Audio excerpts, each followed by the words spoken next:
Service in Charleston has issued a severe thunderstorm warning for portions of Bryan County in southeastern Georgia, Chatham County in southeastern Georgia, Liberty County in southeastern Georgia, Long County in southeastern Georgia, McIntosh County in southeastern Georgia, Jasper County in southeastern South Carolina until 6:45 p.m. Eastern Daylight Time. At 5:49 p.m. Eastern Daylight Time, severe thunderstorms were located along a line from Utica to over Garden City, moving east at 30 miles an hour. Hazard, 60 miles an hour wind gusts. Source, radar indicated. Impact, expect damage to roofs, siding, and trees.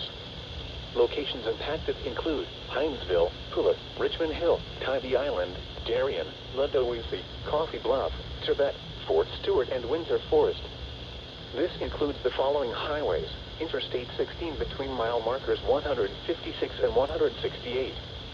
Interstate 95 in Georgia near mile marker 50, in between mile markers 47 and 49, in between mile markers 51 and 102. Interstate 5, 16 between mile markers 3 and 9.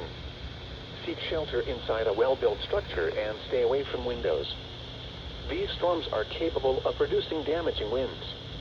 Report damage directly to the Charleston National Weather Service at 888-383-2024 when it is safe to do so.